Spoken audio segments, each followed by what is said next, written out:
The Gina and Matty podcast. I've been doing a little bit of music doctoring, and I really enjoy Dua Lipa. What's Music Doc doing? Well, you'll hear in a sec because Okay. there's something about Dua Lipa, and being here, and we play the songs quite a bit. We hear songs more than most of you listening at the moment because I'm pressing play on them all the time, Yeah. and you're catching them when you're in the car or when you're at home, and I still to this day there's no burn on Dua Lipa songs for me, and normally there is a bit of a burn for songs. I'm like, ugh. You get sick of him. This one again, right? Yeah. But the Dua Lipa ones, not so much. And I've kind of figured out why I think that is because I really like the songs, but then they also remind me of other songs. Oh. Right, so you've got Dua Lipa, Break My Heart. Great tune, but so's In Excess. Hey? Oh, I'd never thought of that. And then Dua Lipa's Prisoner, great track, but I'm also a member of the Kiss Army, and I was made for loving you.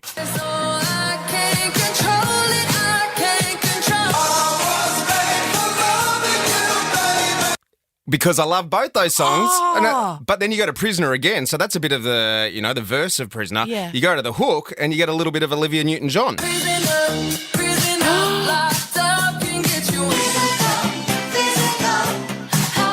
Wow. It keeps going, because then you got Dua's Love Again.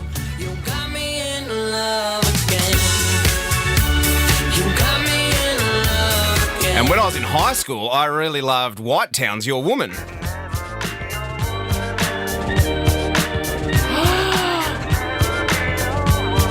And Levitating is an absolute banger. Can't say I listened to this one in high school, but this is Miguel Bosé with Don Diablo. Oh, my God. There's a reason they're bangers, because we've heard them all before.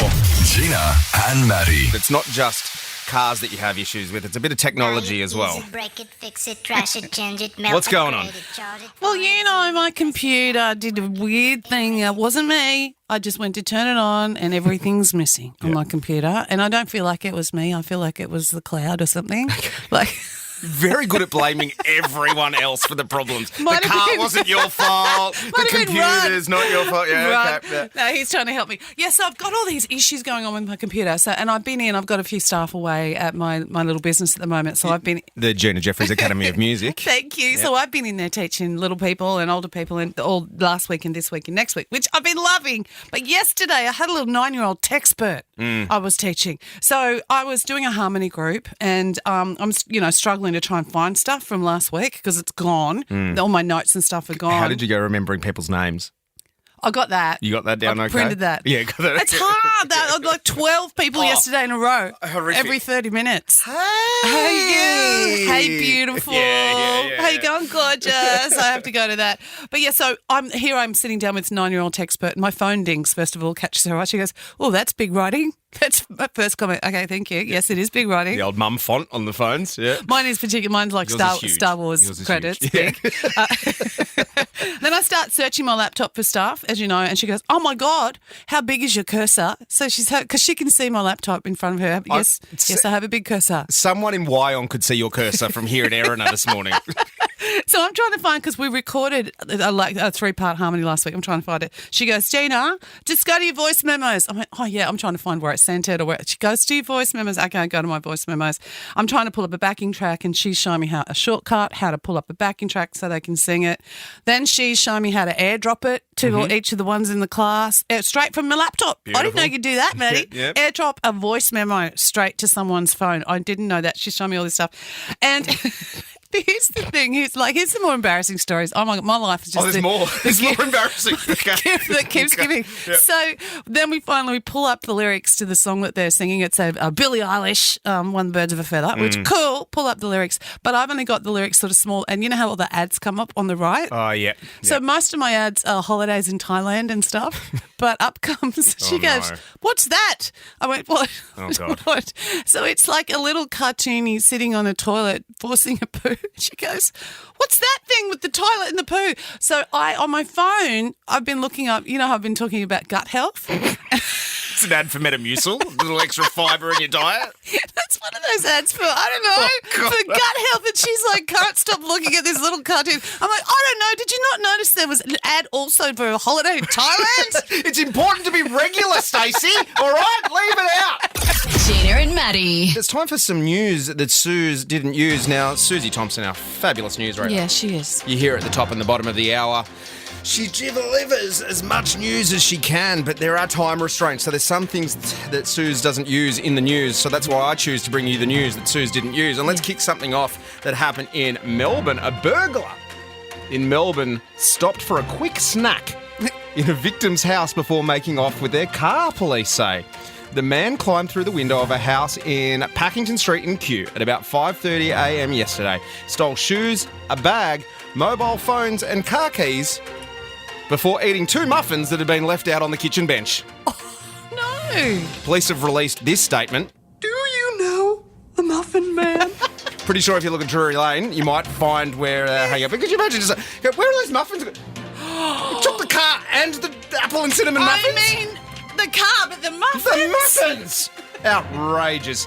Speaking of going to jail, a man is going to find himself in jail for a few months more than he thought he was going to after an outburst in court where he yelled at a Washington County judge and told him to kiss his butt. Now, Judge Cedric Simpson was adjourning a court recently against a guy called Daryl Jarrell. Now, This is that's trouble. crimes against names Yeah. right there. He's been picked on his whole life. Daryl Jarrell. Mum, on. Dad, what are you John doing? would have been good. Bob. Anything. Daryl Jarrell. But David. anyway, so the case was a simple misdemeanor trespassing, but as he was getting ready to move on, Daryl Jarrell decided to give the judge a piece of his mind, swearing at the judge. And then every time he did that, he earned himself 93 days extra to his sentence. This is how that played out. It's trespassing. I could technically leave and you guys could issue a warrant as long as I don't return. You can just kiss my ass. This is You know what?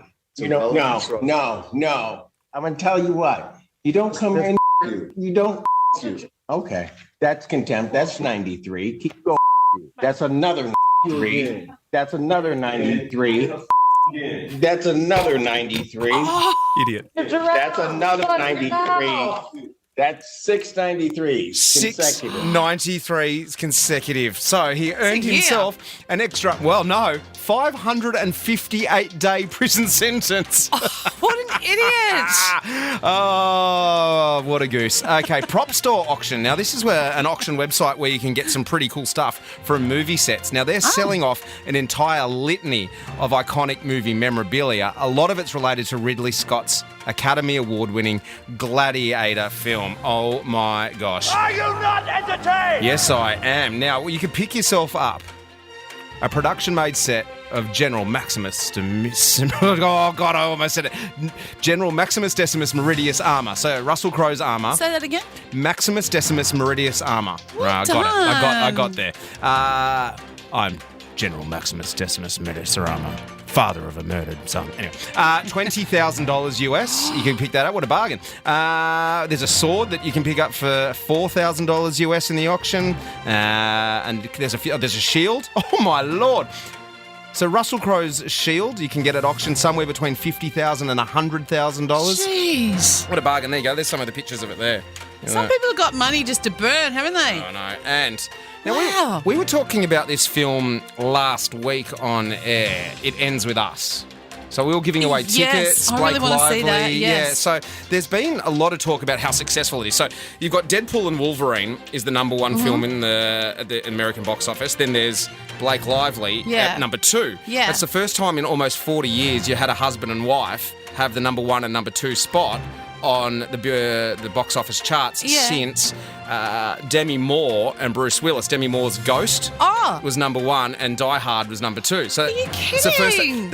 and then right. Never thought of that. No, so it's been ages since you've had a husband and wife team who have been at the top of the box office, but there is some drama going on behind the scenes with our mate Justin Baldoni. You love him. Well, see, I was told that I wasn't giving enough love to Justin Baldoni when I was talking about the movie It Ends With Us by Alice in the Fun and Games department. She's like, you got to talk about Justin Baldoni as much as you do Blake Lively. Yeah, she says jump, you say how high. Whatever Alice says goes, right? So then I just poured it on. But there is a lot going on there because a source close to the production saying there is a big feud between Blake Lively and the director/actor Justin Baldoni. Now, it started as a few TikTok sleuths were out there going, oh, this is really strange that he hasn't been involved at any of the premieres and did not do any of the press for the movie.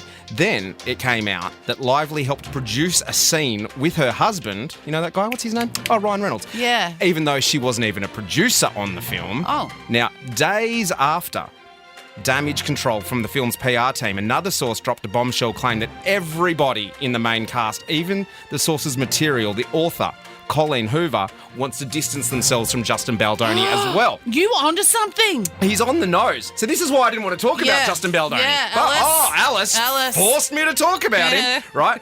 All is not what it seems, according to a source, right? And you take your sources as they come, but there's a lot of smoke on this fire. There's much more to this story. The principal cast, Colleen Hoover, want nothing to do with him. And also, on top of all of that, when Justin Baldoni was asked if he'd be returning, because it's a book series, to produce the prequel book that came next in the series, he gave a very vague response and said, I think there's better people. I think the Gossip Girl actor should probably direct it. Mic drop. There is tea there. All is not good, but apparently the film's really good. So anyway, whatever. That is the news that Suze didn't use for Wednesday, the 14th of August. The Gina and Matty Podcast. For more great comedy shows like this, head to novapodcast.com.au.